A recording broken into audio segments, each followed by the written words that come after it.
I paid for my wife's luxury girls' trip after a hard year, but social media revealed a shocking truth. I canceled their return tickets immediately.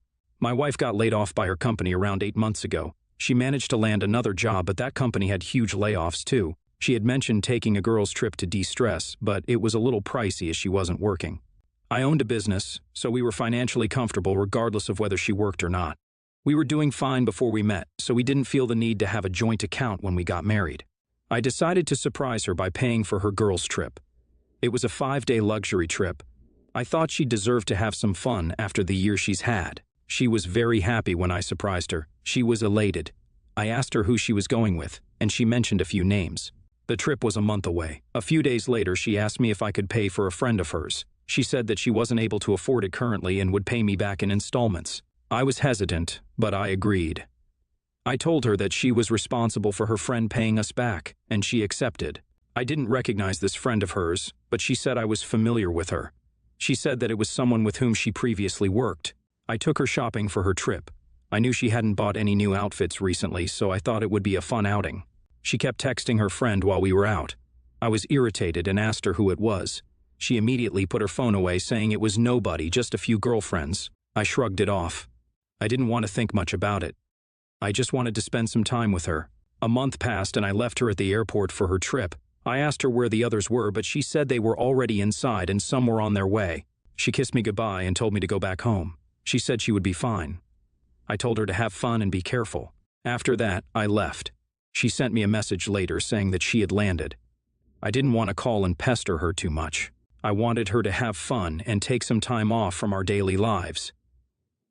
2 days later, I was scrolling through social media when I came across her posts. I swiped through them, but I didn't see pictures of any of her friends. It was just her and another lady. I went through a few other posts, and it was the same. No tags, nothing. Just her and the other lady. I couldn't see her face clearly. I texted my wife and asked her who the person in the picture was. She didn't reply. A day later, I saw a few more posts, and the person in the picture was very clear. My jaw dropped. I was baffled. What was my wife doing hanging out with this person again? I immediately called her, but she didn't answer. I left her a message telling her to call me back. A few hours passed and I was raging. My wife had lied to me. I called her mother and asked her to call my wife's best friend and ask her where she was. I knew her best friend wouldn't give me a straight answer. She was supposed to be on that trip with her. A few minutes later, my mother-in-law called me and told me she, my wife's best friend, was at work. I was furious at this point. I put 2 and 2 together. The friend that I had paid for was the person in the picture, and I hated her. She had caused a lot of chaos in mine and my wife's lives. We had cut off all contact with her, so why was my wife going on trips with her? I paid a few more calls, and it confirmed my suspicions. Only those 2 were there on that trip. The woman in the picture was a bad influence. My wife had met her when we were still dating. That lady was a terrible influence and dragged my wife down with her. At first, it was just alcohol and partying. She wouldn't be home till morning, but one time, this lady had somehow convinced her to do drugs, and then their party got raided, and both of them were caught. After my father-in-law and I somehow managed to get her out, she swore off her. She promised to never contact her or be involved in such things again. She still wasn't answering my calls, and she knew she was in trouble. I called my father-in-law and explained everything to him, and I could tell he was ticked off. My mother-in-law and father-in-law tried contacting her, but she wasn't responding. About 16 hours had passed. She needed to learn her lesson. She wasn't going to get away with this. The next thing I did was cancel both their return tickets.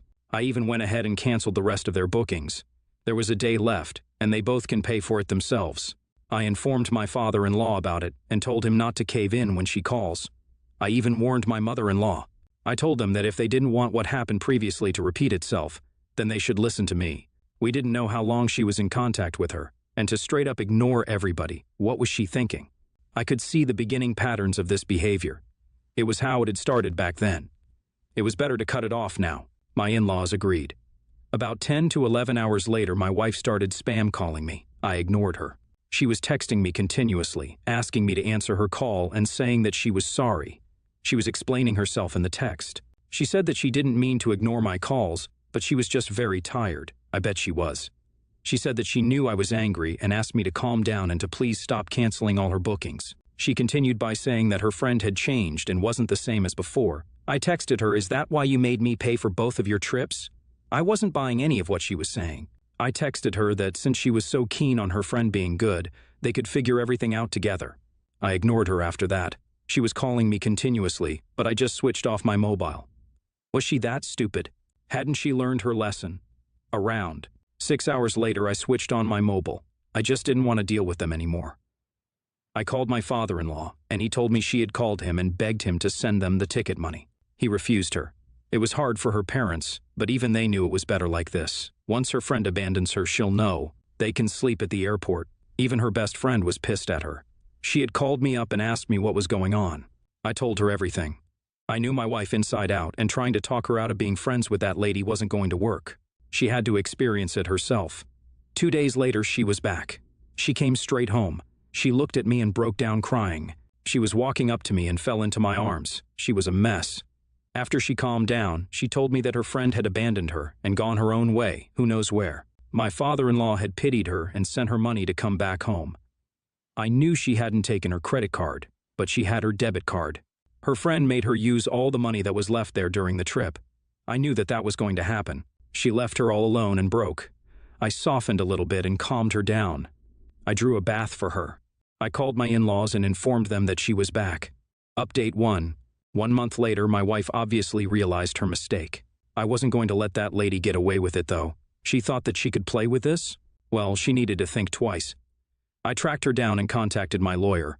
My wife had texts from her saying she would pay us back the money. I had a legal notice sent to her that if the money wasn't paid back, we would take her to court. I knew she already had a lot on her record. Another one would blow it over. I asked my wife if she had indulged in drugs and alcohol. She said she had a lot of expensive alcohol, but she hadn't blacked out or anything. She was just tipsy. I wanted to believe her, but she knew I didn't. She tried to explain to me why she fell into her trap again, but I just don't understand. We will have to work through this. I don't think you're the a-hole, though. I felt it was harsh. It seemed like you knew what was going to happen beforehand. I hope you two work through this.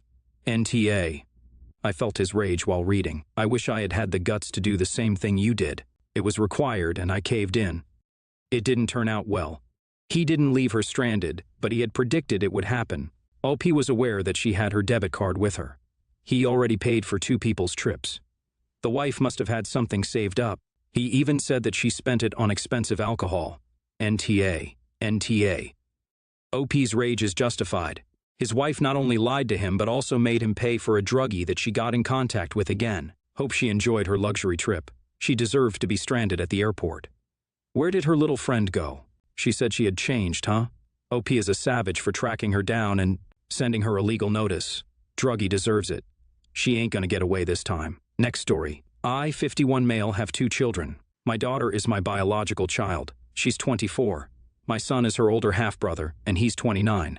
Their mother, and I hate to call her that, was a hookup.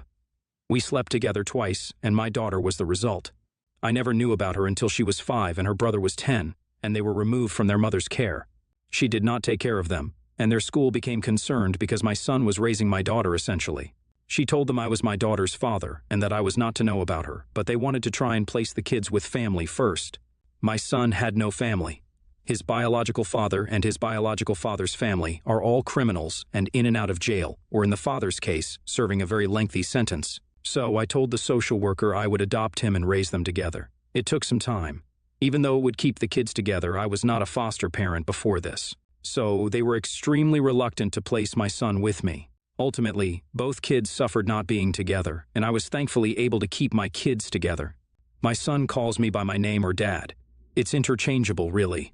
He only met me when he was 10, and I was a stranger at first, so it took time for us to become true father and son.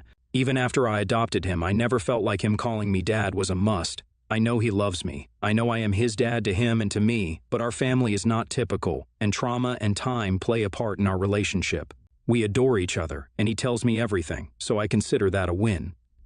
But my son's future in-laws are bothered by the fact he uses my name so often. It apparently became a problem when they heard him rehearse a speech with his fiancée, where he was using my name and dad for me. They complained to their daughter, who told them to leave it, but then they decided to give him a hard time. And later they decided I should nip this in the butt, and that I need to speak to my son and make him show the proper respect and decorum by dropping my name entirely from the speech and his vocabulary during the wedding. Entirely. I asked them why. They said it looks disrespectful and shameful. I told them I felt it was neither of those things. They asked how I could raise the boy and not find it incredibly insulting that he calls me by my name. At one point, they questioned whether I truly loved him and saw him as my son, which pissed me off enough for me to tell them what he calls me is none of their concern and to keep their noses out of my family relationships. They were insulted, and I said this to them, and they are making a bigger fuss than before. My future daughter-in-law told them they were sticking their noses into stuff that was not their business, but I feel like I made things worse, and they are saying I am a disrespectful a-hole, AITA, NTA. You're a grown man, and he is no relation of theirs. How you two relate is between you two alone, and they don't get a stake in the matter. They can have an opinion, but they don't need to share it. I advise you to be polite but firm. Make sure your wife is on your side, but tell them that your relationship with your son is the way you want it and have spent years cultivating, and you won't be changing it. And make sure they understand there will be repercussions if they don't treat them with respect and common courtesy. NTA. It is indeed none of their business. It's so frustrating to hear of people who care more about minor appearances than all the love and goodness demonstrated in this situation. I admire you for what you did. Next story. So, I, 44, male, and my wife, 43, female, have 3 children, Anna, 22, female, Aaron, 13, male, and Scylla, 4, female. Sorry, I'm not a native speaker, and these are obviously fake names. So, about 2 weeks ago, my wife suffered an accident. She slipped on the frozen stairs while I was freaking out and calling an ambulance because I was terrified about a potential spinal injury. Thank God she only got a concussion. I told what happened to Anna and to look after her sister. My son was on a school trip. She told me she has to go to work in a few hours. I told her in not the best tone to figure it out. She called her grandmother's for help, then left with the ambulance. About 5 days later, when everything calmed down and my wife was let home from the hospital, Anna sat me down to talk. She said that she thinks that I'm parentifying her because of how much she has to take care of her younger siblings. First, I asked her to define what she meant. So, here is an itemized list of her responsibilities in my house. 1. She has to cook a meal every week. By the way, she is a professional chef. It started when she was 14, and she wanted to try things out that she saw on cooking shows. 2. Keep your room and general stuff clean. 3. Transfer her sibling to and from school if it aligns with your work schedule. Edit 1. She brings them home as she finishes around pickup time, max 1 to 2 a week. 4. Be part of the bedtime story rotation. All of my kids were very picky about who reads to them every night. It had to be someone else. 5. Babysitting her sibling when she has time or it's necessary. To be clear, my son also does this with her sister. Edit 2. The necessary part is 20 to 40 hours a year when both me and my wife are unexpectedly unavailable. But in cases like me and my wife's 2-day romantic trip in October, childcare is coordinated with multiple people, mostly with my parents and in-laws. In normal day-to-day circumstances, Scylla loves to spend time with her big sister. We need to limit her to about 1 to 1.5 hours a day so Anna could have some free time. So I started laughing because I found her claims quite ridiculous. Maybe I am a delusional old fart, but I don't think I asked too much from her. Then I told her, let's think about it as a business deal. Forget what I get from this deal. Let's see what you get out from this. 1. You live here rent-free. 2. I gave you a car for your 18th birthday and I still pay the insurance on it. 3. I don't know how much money I spent on your passion. Half of our, quite big for our country's standards, kitchen is your stuff. Much of it is professional grade. I told her I appreciate her and what she does for the family, but if she felt otherwise, maybe it's time for her to move out. I offered her that I will pay for the first 3 months of rent if she really would like to move out. I think I am fair, but I need some outside perspective. So Reddit, AITA, NTA. Sounds like you gave reasonable ways a grown child can contribute to the home. And if she does not like it, she is welcome to leave the nest. Parentification would imply she's doing the parenting, IMHO. If your version is accurate, it is giggle war because I think she misunderstood. You didn't neglect your other kids, so she parents them better than you in part or whole. She's not taking care of any aspect of their lives in a significant way that would burden her. But indeed, if she feels it is a burden, she has every right to move out, and your generous father for giving her the cash to do so up front. Imho, your daughter should be grateful you didn't take offense at her implying you're abusive.